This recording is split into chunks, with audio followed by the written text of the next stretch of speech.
This episode is brought to you by the shows of the You Run Podcast Network, all available at yourunpodcast.com. Whether it's true crime or film reviews, even TV series deep dives, the You Run Podcast Network has you covered. So go and check out yourunpodcast.com today. So Mark is a little bit nervous about some of the topics that may come up when we discuss today's movie. So I chose a joke that will put him at complete ease for the rest of this episode. Man, the possibilities are endless for you here. Please don't fuck this up. What do you call 5 useless white men sat on a bench? I don't know. What do you call 5 useless white men sat on a bench? The NBA. You want to die tonight?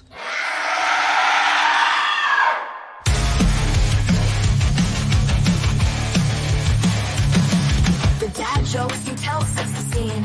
I hang on every word lost in the screen. The passion for fear is contagious enough. You make me believe in Mark's overblown roundups. You run podcasts or a movie review, unveiling facts and playing games too. Your words paint pictures of darkness and dread, leaving me grinning long after I fled.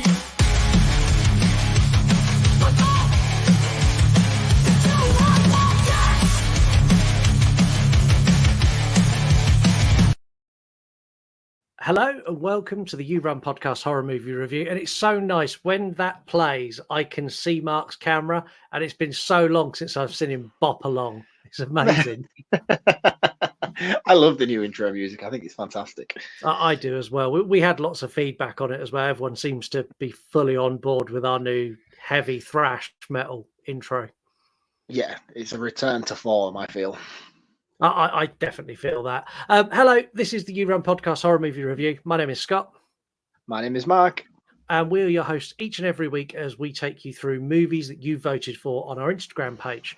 You can follow us there at You Run Podcast. Also, while you're there, follow Mark. He's at Reviews from the Crypt and at VHS from the Crypt. He gets very upset if you follow us and not him. So you need to follow him so he doesn't get all upset and sad. Oh, congratulations to you, by the way. 10K. That's amazing. We have an actual celebrity in our midst nowadays. Honestly, it's been like wild. It went from like 5.5 to 10 in 2 months. That's insane. Because I remember you put that reel out in like January. It's like, let's do a mission, see if we can get to 10K before Christmas. And like, you're there already. I can't believe how quickly that's grown. Yeah, massively fast. And a huge thank you to everyone who's followed us because, yeah, it's wild. Like it's wild now because like things have opened up within Instagram and I've got access to gifts on reels and all sorts of stuff that I didn't know was there. And I was like, oh, there's like a whole new world of Instagram. So yeah, you have to get like to an elite status to get that kind of like, unlocked. It's like unlocking a new level on Instagram. Yeah, well, I'll be honest. Since they put achievements on Instagram, it has become like a game to me now. I've just started doing that, where it's like you have to post like 5 stories consecutively over 5 days, and they give you like a little PlayStation trophy when you do it. Yeah, so it has literally become a new game to me now. I look at what challenge is next and go, that's the one I want, and I work towards it. the only downside, maybe that's the key to the engagement. Then is it playing the game? Yeah, the only problem is my next big milestone one is I need a video with 10 million views. That's not unachievable, though, is it not? Some of the reels you've been putting out have been getting like 3, 4, have they not? 9.5 is the biggest I've had, so I was close, and then it all just died off just before I got it. I was like, damn it. Yeah, but if that video gets like momentum again in the next couple of months, would that still count towards it? Yeah, I'll still hit it. But that's anyway, clever. That's enough talk about Instagram. Make sure you get in touch with the show. You can do that. Send us an email, yourunpodcast@gmail.com, or you can call us and leave us a voicemail. You do that by using the DM feature on Instagram and X, and we have a couple of those this week. Also, make sure you leave us a review. 5 stars, please. Really helps the show reach new audiences. Where do we start? We have 3 messages this week. Let's start with Dave B. Movies. Hi guys, just listening to The Fly. I'll give you my opinions on the new format once I've finished. But to let you know that Sister are played by sisters Tia and Tamara, which is also the character names. They just changed the surname for the show. Keep up, catch you next time, later. There we go. Did he not give feedback for the show? He did, but he messaged me and said, "Look, I'm not going to do it in a voicemail because no one wants to hear me talk about what you're doing on the air." I thought he just forgot in the space of that message to leave it. No, he really likes the new format. He's interested to see what interactive features we have as we go forward, which we have a new one today. Our next message is from Becky. Guys, I've just finished listening to your Fly episode and really enjoyed it. Love that film, it's brilliant. I was very happy to be featured in your last ever 3-word review, so thank you very much for including me in that. And just wanted to say, although other people will probably call in and tell you, that yes, Tia and Tamara from Sister were real twin sisters. Everyone's very up on their Nickelodeon facts, aren't they? They really, really are. Was it Nickelodeon or was it Trouble TV? That's just going to start a whole new fucking voice message thing. Let's get off that. It was Nickelodeon, I'm sure it was. I'm positive it was Nickelodeon. Okay. That's Becky. She's Girl and the Gay podcast, one half of the Girl and Gay podcast, part of the You Run podcast network. And Dave B Movies, go and give him a follow on TikTok and on Instagram as well. Last one, this one's from Justin. Hey, Scott and Mark, Justin from Pop Culture Reflections. Love the new format. Loved your conversation about one of my earliest horror memories in The Fly. And just wanted to comment about your conversation on Sister. They were real twin sisters. That is Tia and Tamara Mowry. So, yeah, just wanted to confirm that for you. And it's a great television show. As a guy that grew up in the 90s, I loved it a lot. Recommended highly. All right, guys, great. Love the show. Talk to you later. Man, people really love Sister, don't they? I was more of my wife and kids kind of guy growing up. Yeah, see, I liked Sister, but not to. I'll be honest, we had more engagement and more messages about Sister than we did about The Fly. Excellent. So next week we're going to be reviewing this.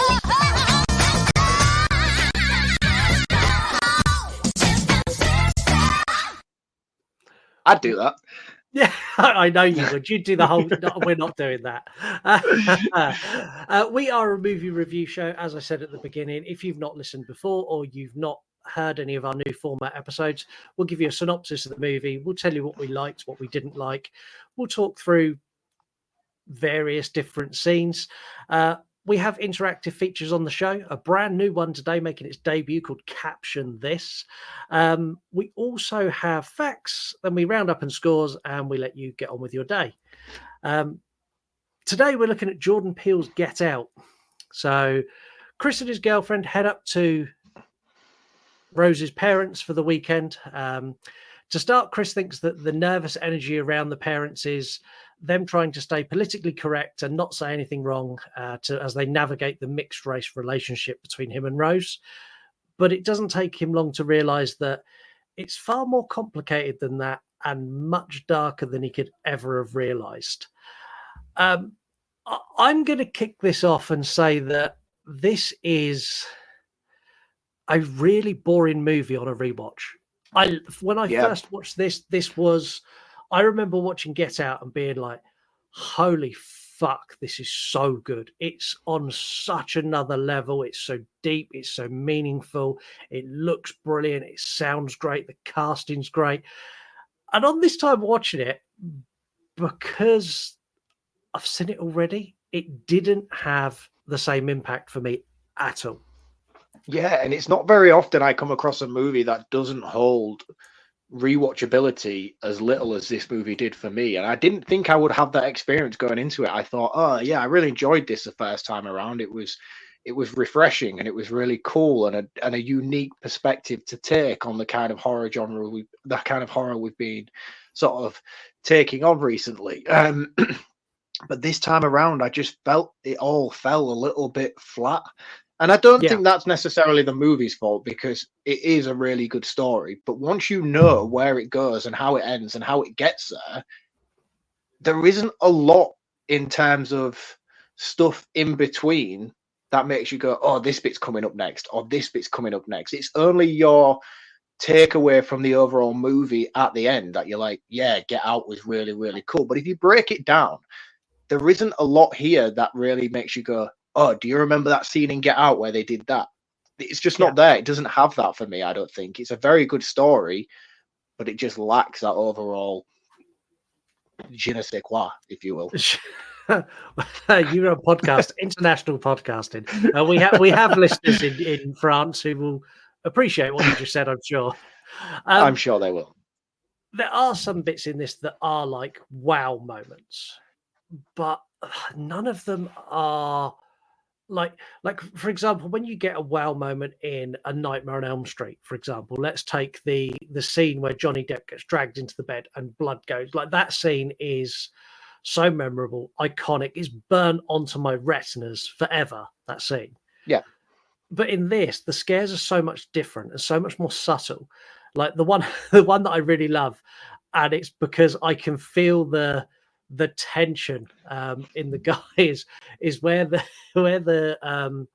he's the groundskeeper, the gardener, is running at night. Yeah. And he's sprinting towards him.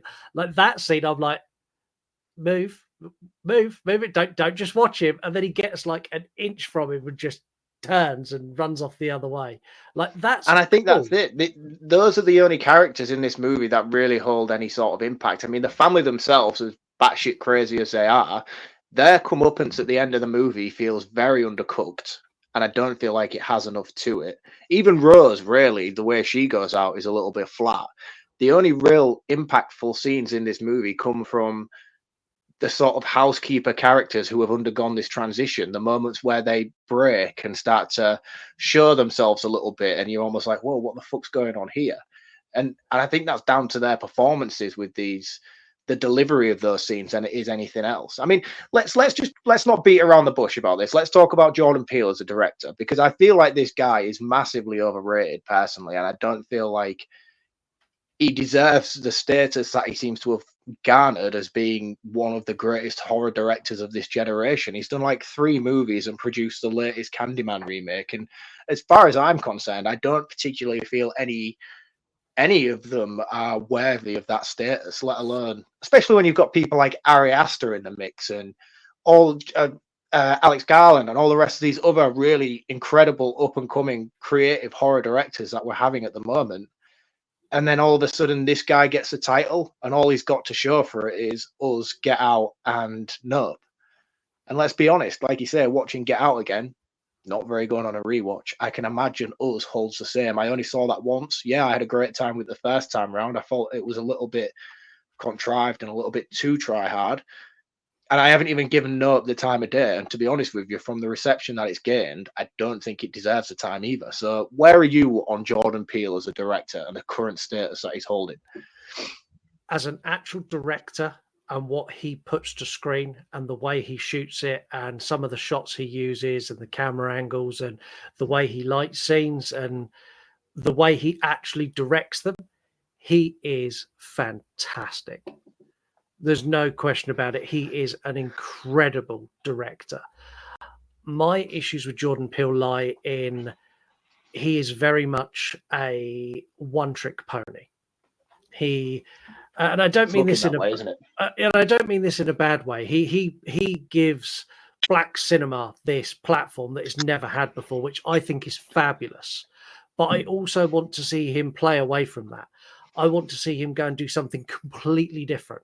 Whereas at the moment, he is very much, he's done Us, which is very much a story about black characters and about a black cast interacting with this evil, white, horrible family. And then he's done Us, which again is centered around black characters. And like I said, I don't have an issue with this. Like I think it's a really good thing that he does this.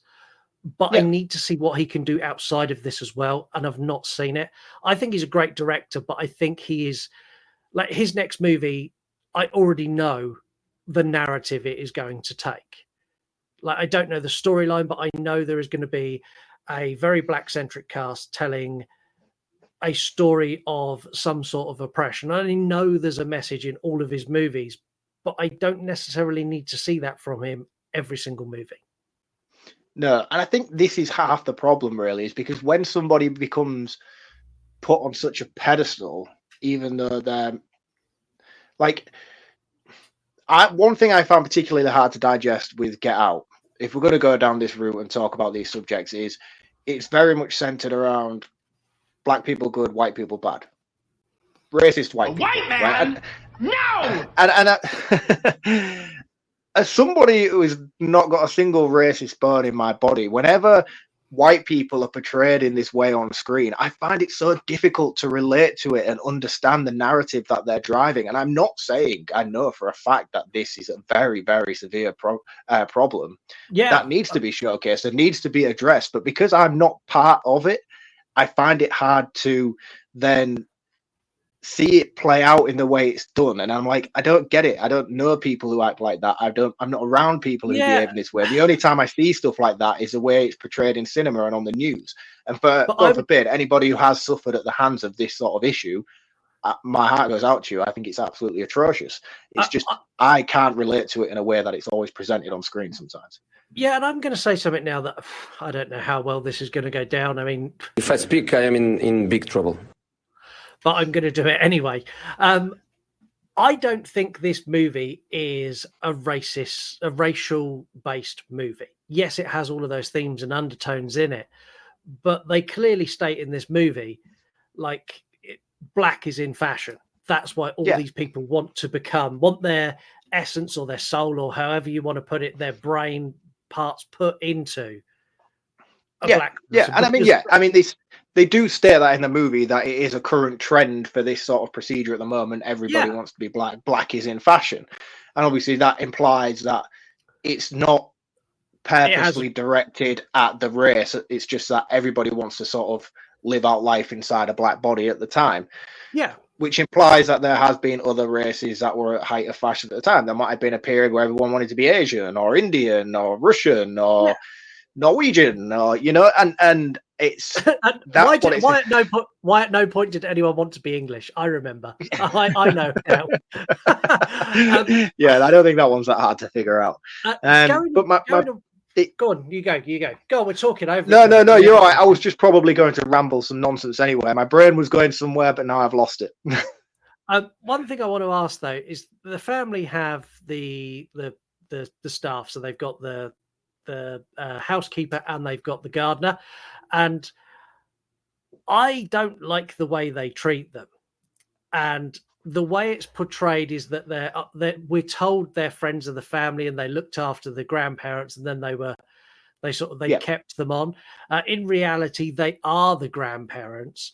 But I tell you what, though, mate, it was only the second watch that I picked up on that. I missed that the first time I saw this film in cinema. So did I. But all the way through, I hate the way they portray I hate the way that they're portrayed with the white family kind of like overlording them. Like it gave me serious like slave vibes, and I know it was meant to. Yeah, it was supposed to. That made me feel super, super, super uncomfortable. And the family just are the worst. Like the dad is the sleaziest, creepiest, weirdest guy ever. We've all been to meet someone's parents, and there's the over enthusiastic dad. Yeah, he nails it. But my God, I just want to crawl into a ball and die for this poor guy. I find it. Do you know what's really hard is like I've seen this guy in Brooklyn Nine-Nine. He plays Jake Peralta's dad, and every episode where he makes an appearance, he's fantastic. But he's also the same character that he is in this movie. Awfully over enthusiastic, trying to be cool when he's not cool, and he's the same character. So when I was watching him in Get Out, I was like, "Oh, it's Detective Peralta's dad being Detective Peralta's dad," and it was really difficult to separate the two. I think the guy's incredible; he does a great job in this movie. But for me, just personal attachments, it was hard to separate this time around. Who is the mum? What do I know her from? Because it bugged the shit out of me. I'm going to probably get this wrong, and people are going to call in and tell me I'm really, really wrong. But in fact, I already know I'm wrong. I was going to say it's a mum from Step Brothers, but I know already that it's not. But she's really famous, and she's probably had like a massive career, but she just looks different now. But Yeah. Do you know what? I'm going to Google it now, just because I have to Yeah. know, and then it'll also save us 16 voice messages next week. It won't, because they'll ring us up and say, "Why did you have to Google that?" It's weird. Like, there's something about her I quite like. She is a MILF, and I don't know if that's a common conception or that's just me. Her name's Catherine Keener. Probably spelt that wrong. The reason I know her so much is from she's in Being John Malkovich, but she's also the love interest from 40-Year-Old Virgin, which is what most people will probably know her from. But she's got an incredible career. Incredible career. You'll know her from hundreds and hundreds of movies if you IMDb her, but most recognizably will probably be Being John Malkovich and also the love interest in 40-Year-Old Virgin. Yeah, she is a MILF. She's also an incredible actress. I'm also going to say that if I was Chris, 100% I would be captured and killed by Rose without any difficulty whatsoever. You want to come spend the weekend? Yeah, of course. Of course I do. I think it's important now, while we're on this train, is to talk about the casting a little bit. And I think for me, Rose is incredible because she's also got a great career in horror. I think I first discovered her in Perfection, the straight to Netflix movie about the two musicians, and then they end up like the big whole violin thing at the end. She was fucking creepy as all shit in that. And I think she's brilliant in this, especially the way that where she does that switch where she's looking for the keys. Like her whole personality just changes from that point on, and she's just like proper, super straight-laced mega bitch. Nothing phases her. She puts her hair back in a ponytail. She's like very corporate from that point on, and I think she does that switch so well. Disappointingly, we've talked about her already because she's the mum in Megan, and she's crap in that movie. She is, and the thing is, I've had relationship breakups like that where they're trying to keep it together. And then when they go, yeah, there's no salvaging this, and the hair goes up, and they're like, yeah, do you know what? Fuck you. Goodbye. And I had like I'm not going to say who it was, but there's a specific breakup that was very much like that. Big breakup in my life. And when I watch this movie, I have flashbacks to that. And I instantly go, you bitch, you absolute bitch. I hate you so much. Who's the standout for you in this movie? It's the mum. Like the hitman. Yeah. No, there's two. It's the mum, and it's also the guy who's already been done, who he gets with the camera flash, and he snaps out. Like his performance when he goes from he basically goes from almost like a John Coffey, like Green Mile style character. Yes, sir, boss. He's very much like that. He goes from that to fucking run, get the fuck out of here, save me, and then he's taken back in his hit. Like that whole sequence where he has that meltdown after the camera flash, and the effects on the eye, just that tiny white flashlight that you could see in his eyes when he stood there is brilliant. And then when they bring him back out, and he's so much like, I imagine my outburst was quite alarming for you, and I'm like, oh mate, this is so bad. See, that's one thing as well that I noticed particularly about this rewatch is obviously you don't find out this until you get to the end where you realize that they're transplanting in people's consciousness into these bodies.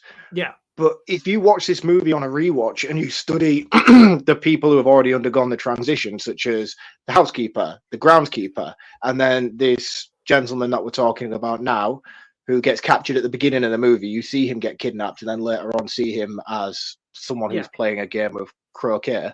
The personalities of the people they're supposed to be representing doesn't necessarily reflect the story narrative. Like, so you have the groundskeeper, for instance, and the housekeeper. Their personalities don't reflect the grandparents of the family that they're living with. Their personalities reflect somebody who is a slave working within a very rich house, a white person. Yeah. Again, the person who we see at the dinner party who gets the flash, I can't remember the character's name, but he doesn't behave like he is the husband of the wife he stood next to. He behaves like somebody who doesn't belong in the party that he's at. And it's like, this is something that I questioned, and I didn't know how much of that was the people within these bodies using these bodies as basically like puppets. I didn't know if that was them trying to play a role for Chris, because Chris is there to be lured in and captured. And I didn't know if this was them playing that role, because when you get to the end with Rose is in the road with Chris, and the granddad comes up, and she says, "Get him." He is different in personality to what he was earlier. He's very much more aggressive, and he pins him down like, "You're going to die." Like, it's a very different character. So I don't know if they were just playing the parts they were given. I just think it's down to poor writing, to be honest with you. I think it was misleading. It was done in a misleading purpose. And I get, again, when you watch it for the first initial time, it works in that way. But on a rewatch, when you get to the end and you know the actual result of these characters and you know who they're trying to be, that part of the writing falls apart for me slightly. Because I don't feel like it's intentional. I don't feel like they're putting on a persona for Chris's sake, because if they were, they wouldn't be acting as something from a history book. Do you know what I mean? They would be more natural and more accepting of the situation and free flowing to try and make him feel comfortable to lure him in. Instead, if anything, they just warn him away a little bit and make him more apprehensive of being around them. And I think for me, that's where it falls apart slightly on a rewatch. Yeah, see, the one thing I do really appreciate about this movie, and I think it's very, very clever, is the bait and switch with the all the way through. You think that they're slaves. You think that they're luring Chris in, they're going to hypnotize him, and he's going to become a slave. Yeah, like a worker around the house. Yeah. Who is that who makes that comment? I have slaves. I don't know. But yeah, like I like the fact that they lead you into that, even to the point there's a bit there with an auction where Chris is off talking to Rose after he's had a meltdown, and they've got all these people at the party, and the dad's leading a silent auction where they've all holding up bingo cards, and he's just putting fingers up, no words, just 3, 4, 5, 10, and it's the blind man who buys Chris, and I'm like, yeah, shit, they've just sold him. Like, they're going to hypnotize him now and he's going to go off and be a slave. When I get the reveal of actually it's not that, like the bit where Chris is trapped in the room and he has the telephone conversation on the TV with the guy who's bought him, who explains exactly what's happening. That was a real fuck.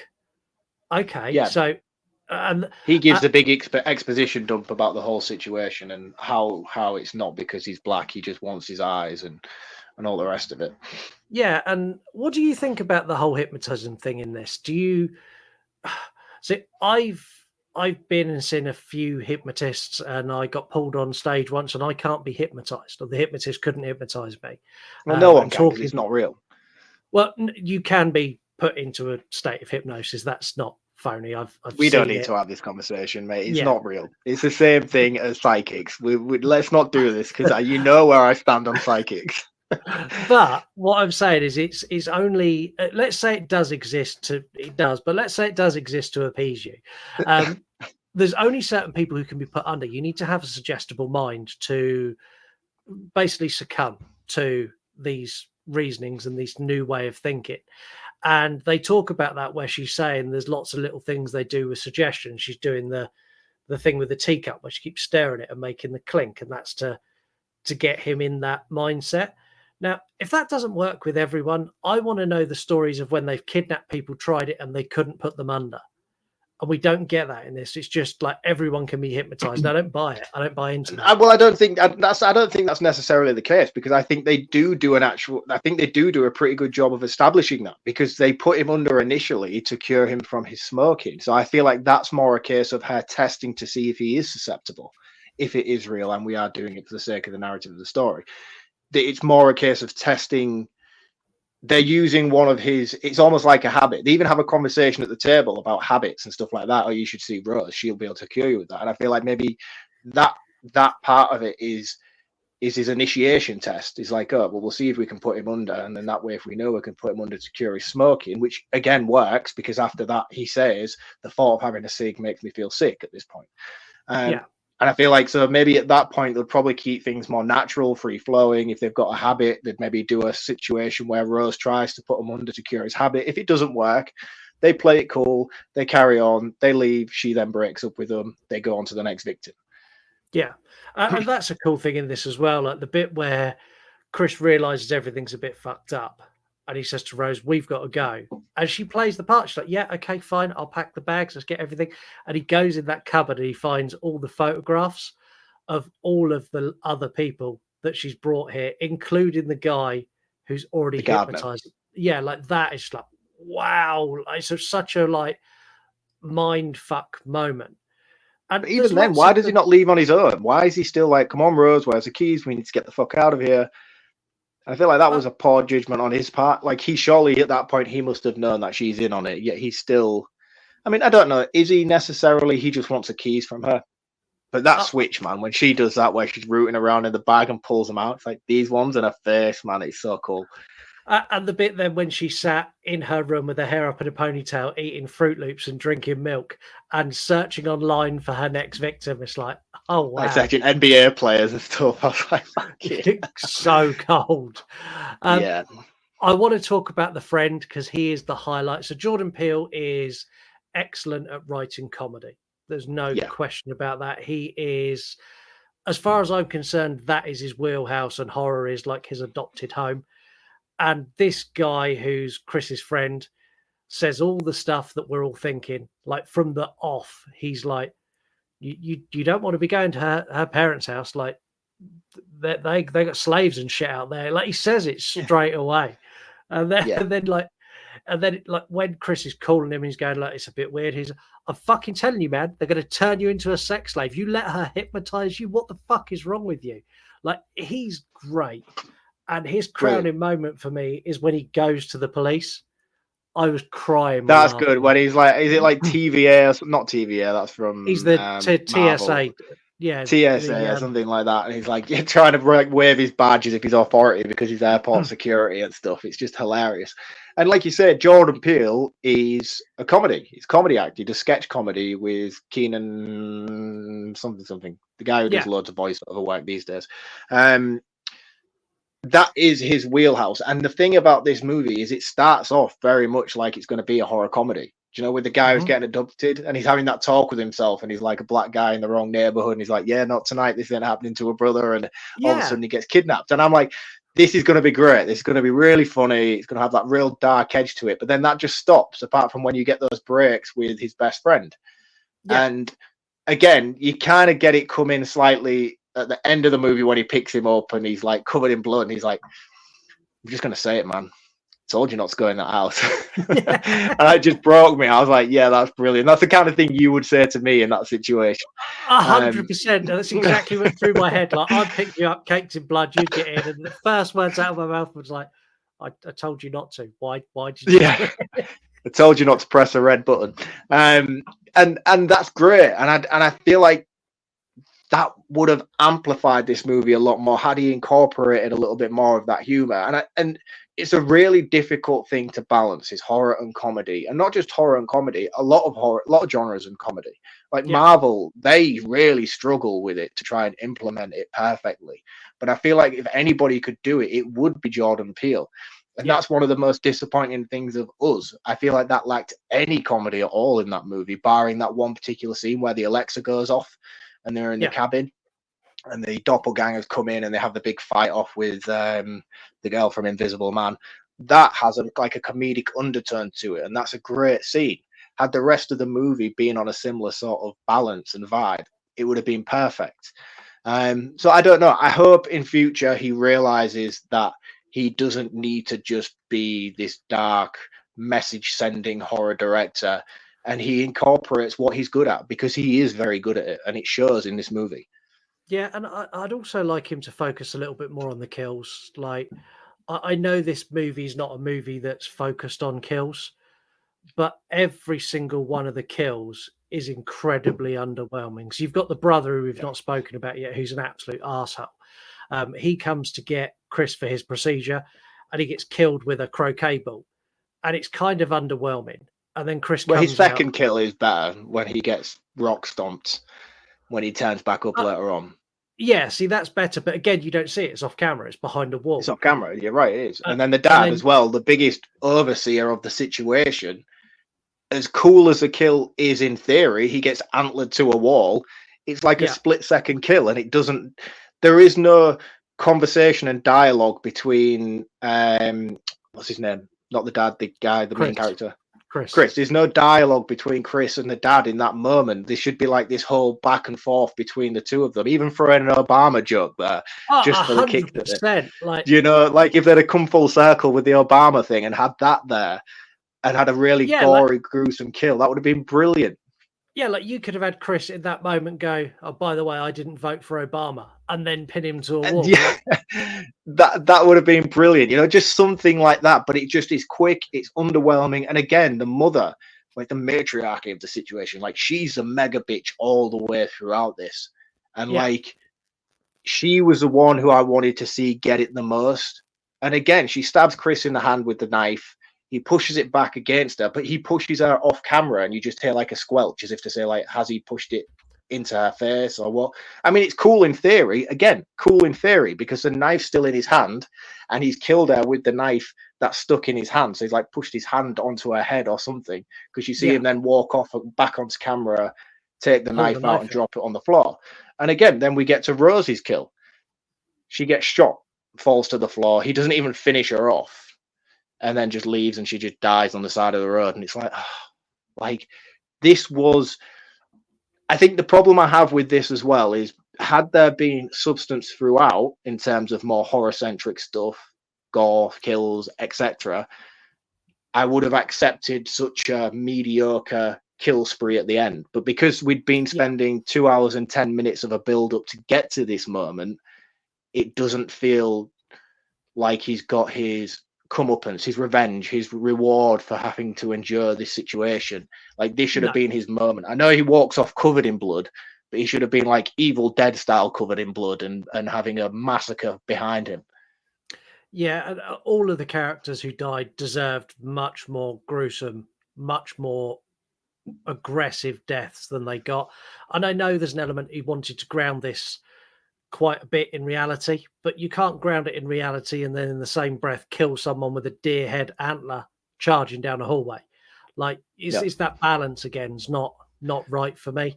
One of the best things that I did like, though, in terms of deaths, is when the grandfather, even though it's not the grandfather in this instance, he kills himself.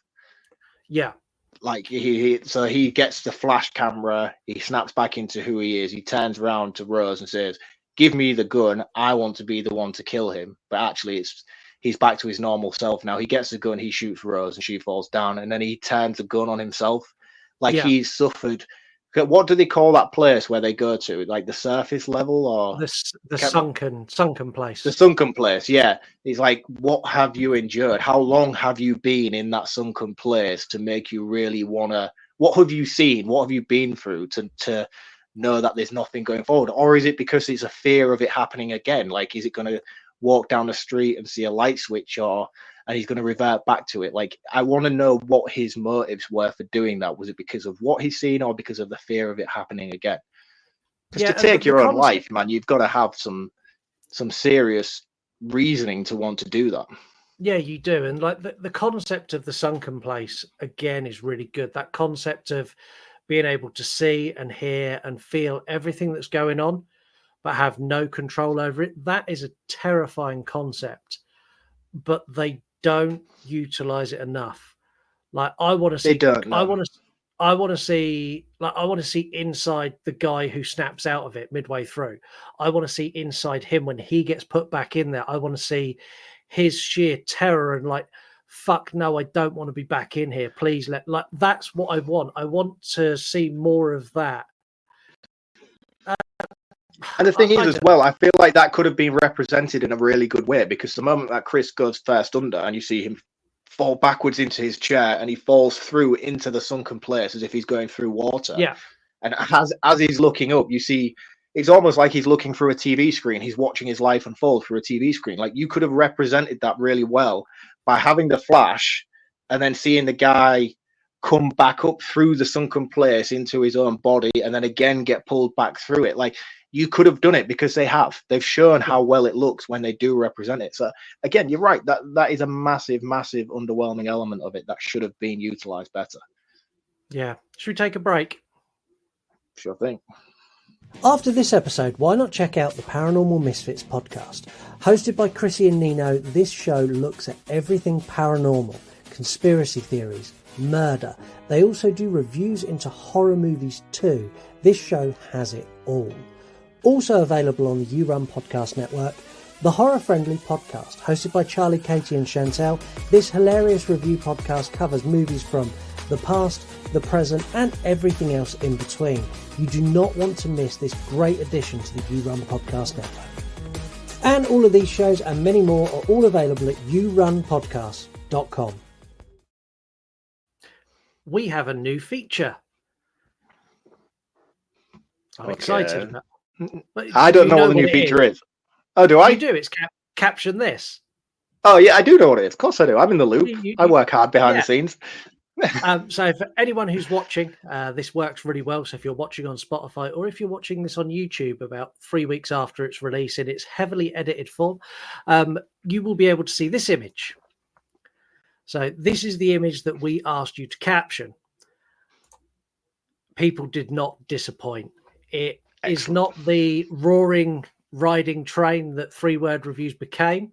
But for a first outing, we got a lot of interaction. So thank you, everyone who gave us a caption for this. We're going to start on X with Justin from Pop Culture Reflections. You think you could do that Christopher Walken impression one more time?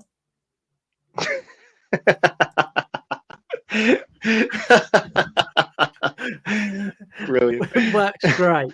On Instagram, Mark's arch nemesis, randomly Eric. Let me get this straight. I sit in the corner and just watch. I like this, man. This is a good feature. It is very good. The BMB podcast. So wait, it's a podcast about horror movies? And they are a movie podcast. We got Dewey Pod Monster. Now, if you'll excuse me, I'm going to make love to your mother.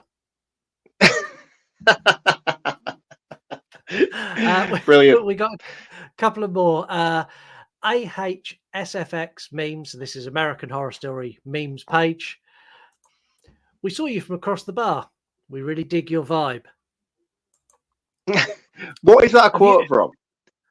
I don't. It's something that's you get in like swingers do that, don't they? Yeah, I've seen it used in movies before and stuff as well, but it definitely does give that vibe, that picture. Have you ever had that? Have you ever had a couple approach you and go, would you like to be part of that? We like the look of you. You strike me as the sort of guy, you're covered in tattoos. You're a bit sort of gruff and you live your life on a roof lifting bricks. You live on a roof lifting bricks around. You strike me as the sort of person who a couple having a renovation is like, would you like to come and look in the bedroom? You see, the thing is, with my job, you always talk about that at work between fellow work friends. It's like it's a topic of conversation. It's like, what would you do? What would you do if you went to a house and you was and you get those sort of weird things where it's like, I haven't got any money to pay you, but I'm sure I could pay you in another way. And it's like, how would you deal with that situation? So that is a conversation I have quite regularly at work. However, the whole swingers thing, it's difficult, isn't it? Because there's two people and you have to treat your own response worried about how they're going to respond to your response. So you have to do that sort of look as if to say, are you going to answer this first or am I going to answer this first? Because my answer can go one or two ways. Yeah, see, I'm going to say now, I'm definitely not for the swinger life. Like I'm not into share. I don't share anything with anyone ever. It depends whether you're going in with an upgrade. If you're being approached with an upgrade offer, it kind of puts you in a bit of a catch-22, doesn't it? We're going to carry. And my wife doesn't listen to this show. Don't worry. I may release this soundbite and tag her for the episode. Oh, I'm only messing. I don't mean it at all. I love my wife very, very much. This is a show. We're here for comedy. No, I never would personally. I never would. I wouldn't like, and it's not because I wouldn't want to. It's because I don't feel like I would like the idea of somebody else interfering with my wife. No. If I was single. Maybe with the couples thing, I don't know. I could maybe go with that. Do the whole sit in a corner and watch thing. Everon138. Let me tell you about Scientology. They're a horror movie addict. And the last one, which is, I shouldn't pick favorites, but this is my favorite because it's so clever in its reference. This is from Salvage Horror. And it was at that point I lost the contest to Billy Madison. So now you understand the hatred I behold for him. Because he was the guy Billy Madison goes against in the contest. Yeah. His dad plays that character. I love that. Thank you, everyone, for that new feature. We'll tweak that as we go along, and we'll get it more refined. And we've got more features coming. They're not going to be on every episode, but we have got lots of them coming. Let's do some facts. Yes. Jordan said the title. He named it Get Out because this is something that he'd go to the cinema and he'd sit there and he'd hear black audience members, because in America everyone shouts at the screen, which I still find weird. But he said it was always be black audience members who would shout "Get out, get out," and it stuck with him.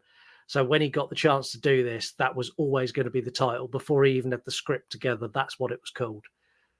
That's interesting because when you watch the movie and you see that scene play out where he gets flashed with the camera and that's all he screams is "Get out, get out, get out." I just assumed the title came after the movie. Like they must have had like a working title and then they saw that scene and was like, you know what, that's what we're going to call this film. No, the title was there first and everything else was born after it.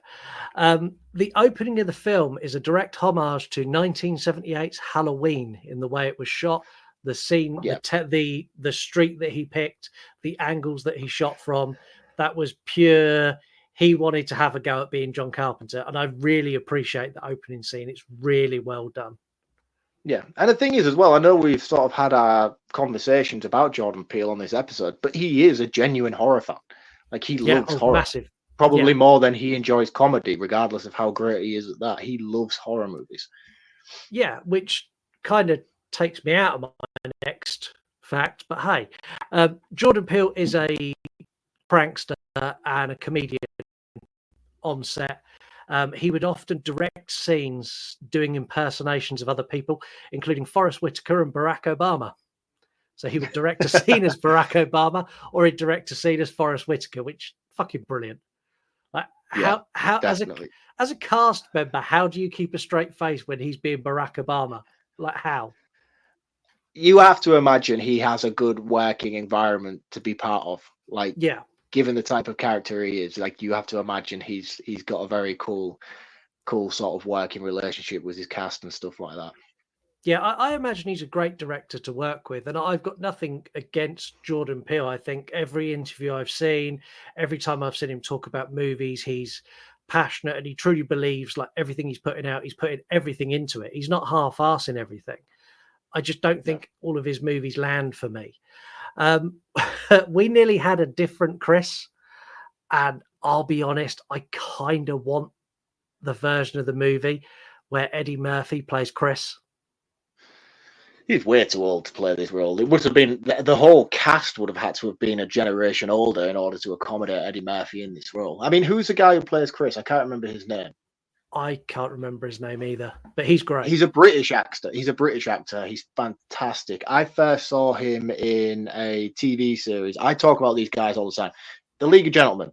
So it's Reece Shearsmith and Steve Pemberton. They do Inside Number 9. But before they did Inside Number 9, they had a TV series in between League of Gentlemen and Inside Number 9 called Psychoville, which ran for 2 series in the UK. And he was one of the lead characters in Psychoville. He was like an assistant to this blind man who had like this weird secret room in his house, and it turned out to be his collection of Beanie Babies. Fantastic, just pure comedy gold. It doesn't sound it when I explain it that way, but if you get the chance, go and watch Psychoville. It's very horror centric. It's got this whole creepy clown in it that's like Pennywise. You've got Dawn French, a lot of other fantastic British actors in it. But he got his first initial breakout in acting in that TV series, and he was so good at it. But then for me, seeing him in such a low level British comedy sitcom, and then the next thing I saw him in was in Jordan Peele's Get Out as a main character, and he's gone on to have a fantastic career in Hollywood. I see him popping up all the time at the moment. He's just some young teenager from London who's just had a massive success in Hollywood, and I think he deserves it because he's fantastic in this movie. Yeah, he is. He really, really is. But seeing Eddie Murphy take on that role would have been an entirely different movie altogether. And the reason he didn't get it is because they decided he was too old, and they had to up all the ages of the cast, so they didn't do it. So I do know what I'm talking about sometimes. You do. You know the bit at the beginning where they get pulled over going to the parents' house. They get pulled over, and Rose convinces the police officer not to get their IDs, and it's kind of like she just kind of pushes it all away. It was only on this rewatch that I realized she wasn't doing that for Chris's benefit or because it was anything to do with race. She was doing that out of pure self-preservation because she didn't want the cop having her ID and Chris's ID, because then they would be a link to where he disappeared and who he was with. I never even realized that. That is actually really, really clever. I thought it was just her just trying to show how pro-black she is. And she's like, no, man, you don't have to show him your ID. You haven't done anything wrong, which in essence is right. There is no reason for him to have to show his ID to the police officer in that situation. He only asked for it because he was black. Yeah. Which is very apparent. However, I thought that was the reason. I thought she was just defending his honor, but now you express it like that. I'm like, yeah, of course. There's a paper trail if he gives his ID. Exactly. If they get his ID and her ID and then check the number plate, when Chris evidently goes missing in about 2 weeks' time, they're going to put his name into a database. Go, oh, he was pulled over here with this person. Let's go talk to her. And I thought that was like spotting it this time. I was like, that's really clever. There's been so much thought into that. And again, it's a misdirect. It's a misdirect to making us think it's something when actually it's something completely different. Really, really cool. There is a cameo in this from Jordan Peele, and it's his voice. It's a voice that says, "A mind is a terrible thing that goes to waste." He also provides the sound of the dying deer when it gets hit by the car. That's Jordan Peele's. Jordan Peele makes the noise of the dying deer. Where does he say the quote, "A mind is a terrible thing to waste"? It's towards the end of the movie. It's when he's sinking into the sunken place or the downward place or whatever it's called. It's a voiceover. I think that's about it for this. I'm going to take roundups on this first. And despite the things I've criticized throughout this movie, I'm probably going to surprise people with a roundup. I found this very dull as a rewatch, but I can also appreciate how well this is made. I can appreciate how well this is cast, how well this is shot. And I also appreciate the message that's within it, because it is a very important message that there is this oppression of black people that is not right, and it's highlighted in this, but it's highlighted in a way that it's not rammed down your throat. And I think he handles it very, very subtly, and I think he does a very, very good job. I like the story. I would love to see this story fleshed out a bit better. There's lots of things in this that I don't think are dragged as far as they could or worked as much as they could. I'd also like to see a longer period at the beginning where everything is okay, because everything's not okay from the second he gets there, and you're kind of, the whole movie you feel awkward and like, oh fucking hell, you are just like, you want the ground to swallow Chris up all the way through, and you don't have like any time of levity or any time to catch your breath in this. It is very much an oppressive movie that makes you feel uncomfortable, and it makes you feel just ugh, and I don't like that. It's a good movie. It's not a movie I'd revisit very often, but I can't take anything away from it. It's a 3.5 out of 5 for me. Solid scores. I mean, you've said everything pretty much that I would have said in my roundup, I'll be honest with you. I mean, I think direction wise is flawless. There isn't a lot of that I could pick apart here and say, ooh, that's a bit wonky. Maybe the CGI idea at the beginning, but that would probably be my only criticism in the filmmaking side of things overall. I think narratively, the story moves very well at a progressive pace. I have no issues with that. It all flows very well. You're right. It's not necessarily a standardized horror movie in terms of the way everything unfolds. It plays on a different beat and it pulls on a different string in terms of what kind of horror movie it is. It's more built on consistent tension and anxiety, which there is a market for. There is people out there who like these types of horror movies, and I do. I like them on an initial watch. And when I initially watched this movie, I thought it was fantastic. But it doesn't hold that same value on a rewatch for me, especially this time around. This is the second time I've seen it since it came out, and I don't feel like it had that same gripping atmospheric tone to it because I already knew where it was going. So, yeah, and I think to get a movie that is a tension-based movie and to give it rewatchability, it has to be on such an elevated level. Like something like The Shining, that is very much a tension-filled movie. And every time I watch it, I feel that tension and I feel that uncomfortableness. And this rewatch for this, I didn't get it like I got it first time. Like it was so much watered down that I was kind of a bit like, meh. That's a perfect way to describe it, is watered down, because when you look at the films like The Shining that you're comparing it to, The Shining, although it holds that same level of tension throughout, it has those rhythmic beats of memorable scenes. So you'll get this tension consistently throughout, but then you'll get this break where you've got a scene like we talked about with The Nightmare on Elm Street. Although this is a very different movie, and The Shining is a very different movie to A Nightmare on Elm Street, but you've got the scenes where it's boom, that's an iconic scene. That's going to be talked about. That's going to be remembered. And when I rewatch this movie, I'm going to be excited to get to that particular scene. This movie doesn't do that. It holds the atmosphere and the tension consistently throughout, but it doesn't give us those rhythmic beats throughout to be able to be like, yes, when I go back and watch this, I can't wait to get to that scene. I can't wait to get to the scene after that. So you can tolerate the tension throughout. So for me, it felt really, really flat on a rewatch. It really did. And that's disappointing because I know how much I enjoyed it the first time I watched it.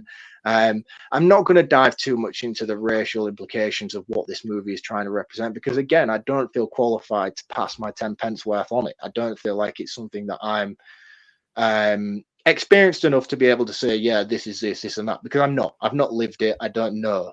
And I'm certainly not qualified to tell you how it is or how it isn't. This movie is certainly going to land and mean more to some people than it is to others. And unfortunately, I'm just not one of those people who are in that kind of environment to understand the message to a certain level that it's trying to represent. I think Jordan Peele's a great director. I really do. I think he's had a fantastic run of movies visually. I just think he falls flat on his narrative. And I can't remember what it was that we spoke about recently. It must have been like 3 episodes ago. What have we said where we're like he's fallen into that Rob Zombie-esque thing where he's sticking to the same thing? Maxine, Ty West.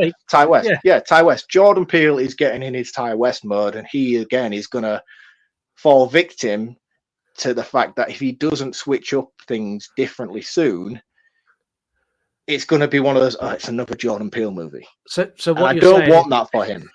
So what you're saying is we need to GoFundMe for Rob Zombie, Ty West, and Jordan Peele to get them a new writing team.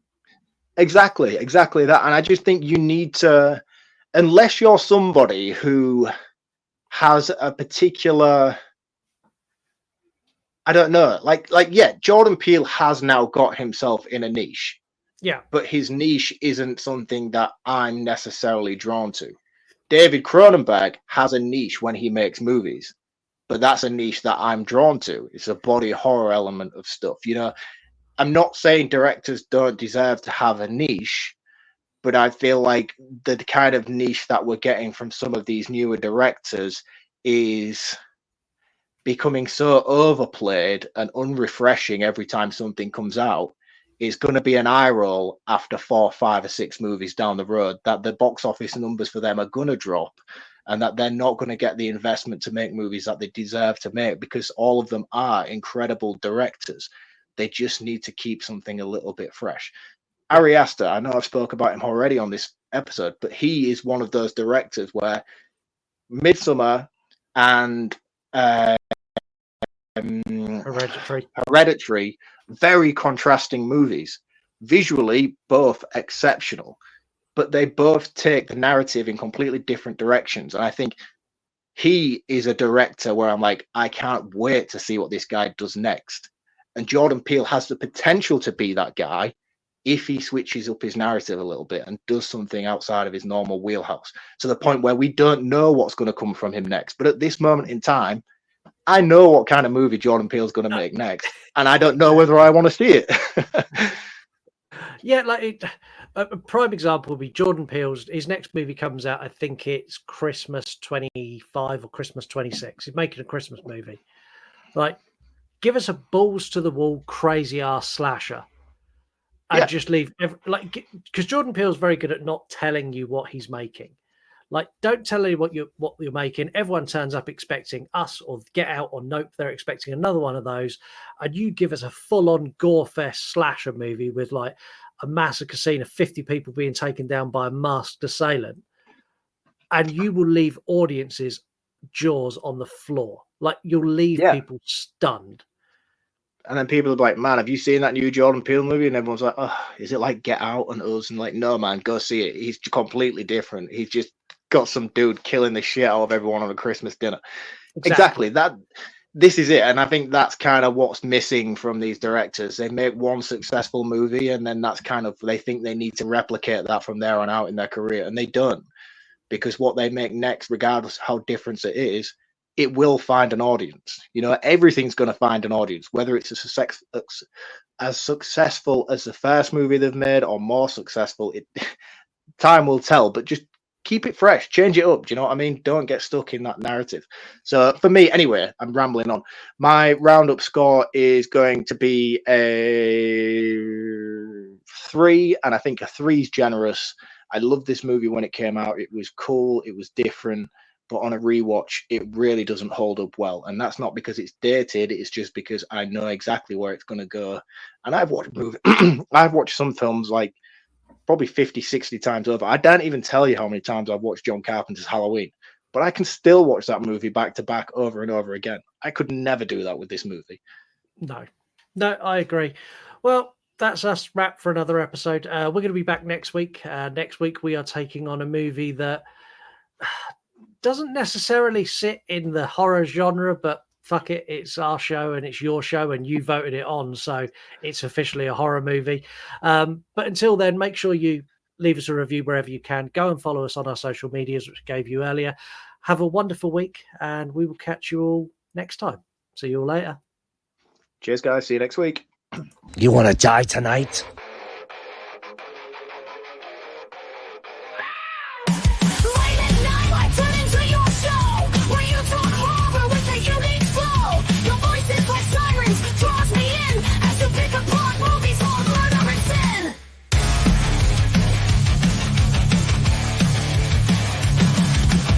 Jokes you tell sets the scene. I hang on every word lost in the screen. Your passion for fear is contagious enough. You make me believe in Mark's overblown roundups. You run podcasts or a movie review, unveiling facts and playing games too. Your words paint pictures of darkness and dread, leaving me grinning long after I fled.